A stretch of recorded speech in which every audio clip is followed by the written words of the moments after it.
Hello नमस्कार सभी पशुपालक और वेटनेरियंस को। तो आज के इस वीडियो में बात करने वाले हम एक ऐसे केस के बारे में जो कि हमें फील्ड में काफ़ी देखने को मिल ही जाता है। देखिए केस है सिंपल इंडाइजेशन का, एंड्रोक्सिया का, या फिर हम बोल सकते हैं इसको एसिडोसिस इंडाइजेशन। देखिए पशु मालिक ने क्या किया कि अपने जो ये भैंस है इसको 1.5 किलो समथिंग 1.5 किलो मतलब यही कुछ जो है गेहूं का दलिया खिलाया था बिना उसको पकाए, जिससे क्या है कि उसके पेट में वह जम गया, हम ऐसा बोल सकते हैं, या फिर कार्बोहाइड्रेट की मात्रा ज़्यादा हो गई जिस वजह से पशु ने ऊपर से पानी पिया और पानी पीने की वजह से उसमें ब्लोटिंग होने लगी, पेट दर्द होने लगा, आपरा होने लगा। तो इस कंडीशन में लगातार पशु को पेट दर्द हो रहा था जिसके कारण पशु जो है बैठा ही रहा था। मैंने ट्रीटमेंट से पहले इसको खड़ा भी किया था मेरे को, क्योंकि इसको ड्रिप लगानी थी। सो यहाँ खड़ा नहीं हो पाया, पशु फिर से बैठ गया और यहाँ प्रक्रिया इसकी चली रही, इसलिए मैंने इसको बैठा कर ही बांध दिया, जिससे क्या है कि बार बार खड़ा नहीं हो और मेरे को ड्रिप लगाने में कोई तकलीफ ना हो। भैंस जो है कुल 3 दिन से ऐसे बीमार है, यानी कि इसको लगातार ब्लोटिंग हो रही है, लगातार इसके पेट में आफरा सा हो रहा है और कब्जी का भी केस इसमें देखने को मिल रहा है, यानी कि कॉन्स्टिपेशन, यानी कि पशु जो है गोबर भी सही से नहीं कर पा रहा है क्योंकि रूबिनेशन इसका बंद है, जुगाली करना बंद है, तो इसका गोबर भी अभी बंद है। तो बार बार जो है जुगाली नहीं करने के कारण या फिर जुगाली बंद होने के कारण इसमें ब्लोटिंग हो रही है, आफरा हो रहा है, पेट दर्द हो रहा है। तो यही कुछ समस्या है जिसका हम इस वीडियो में समाधान करेंगे। तो इस वीडियो में मैं कंप्लीट इसमें ट्रीटमेंट दिया हूँ, लास्ट रिजल्ट तक आप इस वीडियो को पूरा जरूर देखना। देखिए इससे पहले भी मैंने इसका ट्रीटमेंट किया था, यानी कि मॉर्निंग टाइम मैंने इसका फर्स्ट ट्रीटमेंट किया था जिसमें ड्रिप नहीं लगाई मैंने, और इसको जो है सिंपल जो इंडाइजेशन रिलेटेड ट्रीटमेंट रहता है वही किया था। ऐसे में डीवर्मिंग दी और साथ में इसको इंट्रारुमिनल रूट से सरसों का तेल और टायरल मिला के दिया था।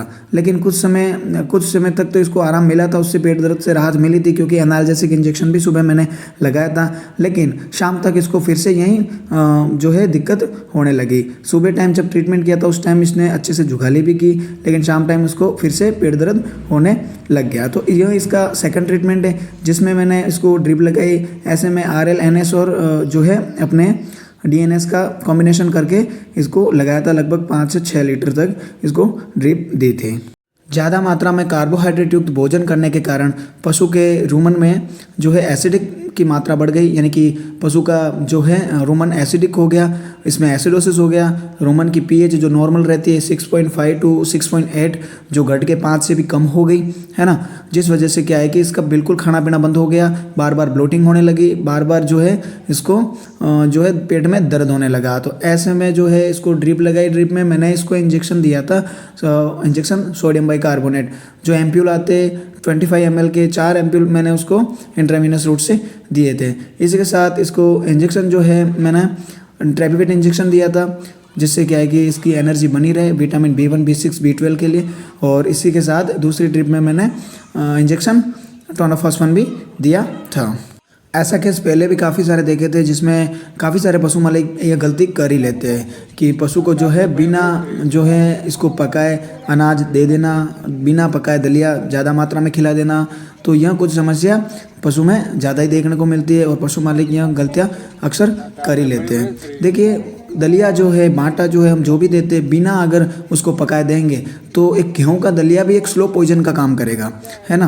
गेहूं का दलिया भी जो पशु के लिए पौष्टिक रहता है वहाँ भी ज़्यादा मात्रा में बिना पकाए अगर दे देंगे तो वो स्लो पॉइजन का काम करेगा। पशु कब खत्म हो जाएगा आपको पता भी नहीं पड़ेगा। तो यहाँ कुछ सावधानी आपको रखनी है कि पशु जब भी एक तो बच्चा देवे, जब भी उसके काविंग हो, जब भी उसका प्रसव हो, तो उस दौरान क्या है कि पशु को कभी भी ज़्यादा मात्रा में कार्बोहाइड्रेट युक्त भोजन नहीं कराना चाहिए। एकदम नॉर्मल फूड दें, नॉर्मल खाना दें, जिस पे मैंने एक वीडियो अलग बना रखा है कि आफ्टर काविंग, यानी कि पशु के बच्चा देने के बाद जो है हमें उसकी कैसे देखभाल करनी चाहिए, जिसकी लिंक मैं डिस्क्रिप्शन में दे दूंगा। तो वीडियो को वहाँ से पूरा ज़रूर देख लेना। ड्रिप लगाने के बाद पशु में अपच की समस्या को दूर करने के लिए, यानी कि बार बार जो ब्लोटिंग हो रही थी, आफरा हो रहा था, वह समस्या दूर करने के लिए पशु को जो इंट्रारुमिनल रूट से कोई कुछ फ्लूइड देना था। ऐसे में मैंने लिक्विड पैराफिन और टायरल और सरसों का तेल दिया था। इसके लिए सबसे पहले मैंने जो रूमन पंचर किया था उसमें ट्रोकर कैनुला की हेल्प से अंदर मेडिसिन डालने के लिए, जो आप देख सकते हैं अंदर मैंने ट्रोकर कैनुला डाला है, जिसकी हेल्प से मैं अंदर दवाई डालूंगा। देखिए जो भी नीडल या फिर ट्रोकर कैनुला आदि आप पशु के रूमन में डालते हैं तो उस दौरान आपको एक सावधानी रखनी है।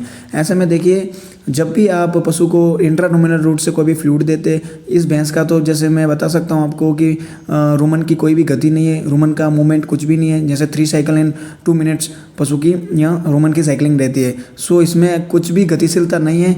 तो जैसा मैंने कैनुला अंदर डाला है तो वैसा ही अंदर पड़ा है। बाकी जिस पशु का रुमन की गति चालू रहती है तो ऐसे में क्या होता है कि कैनुला बार बार घूमता है और नीडल बार बार घूमती रहती है, तो इसमें गैस जो है आउट होती है और चमड़ी में चली जाती है, तो सबक्यूटेनियस रूट में चली जाती है। तो वहाँ फिर छट की आवाज़ आपको देखने को मिलती है। सो जब भी रुमन की यदि गति चालू है और आपको इंट्रारूमेनल रूट से कुछ मेडिसिन देनी है तो थोड़ा उसका ध्यान रखें, तो कैनुला को पकड़ के रखें। बाद जैसे उसका मूवमेंट हो तो गैस पास बाहर आउट ना हो जाए, यह भी चमड़ी में न चली जाए, यह भी आपको सावधानी रखनी है।